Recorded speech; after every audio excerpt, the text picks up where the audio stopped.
दिनांक 19 मे 2025 रोजी शहर गुन्हे शाखेकडील मुकेश गायकवाड आणि त्यांचे तपास पथक पोलीस आयुक्तालय हद्दीत गस्त घालत असताना अमरज्योतिनगर मुळेगाव रोड सोलापूर येथे अवैधरित्या गुटखा व सुगंधित तंबाखू साठवून ठेवली असल्याची गोपनीय माहिती प्राप्त झाली होती। त्या अनुषंगाने सदर ठिकाणी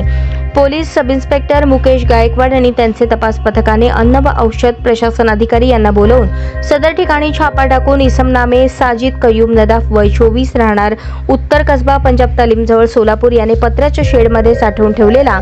RMD पान मसाला, सुगंधी तंबाखू, विमल पान मसाला,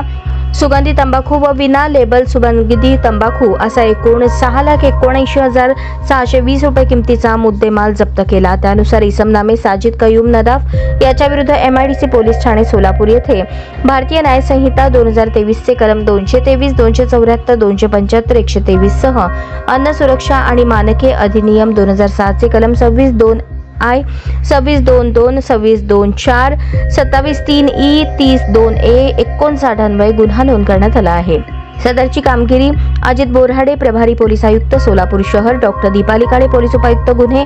राजन माने सहाय्यक पोलीस आयुक्त गुन्हे, सुनील दोरगे वरिष्ठ पोलीस निरीक्षक गुन्हे शाखा यांच्या मार्गदर्शनाखाली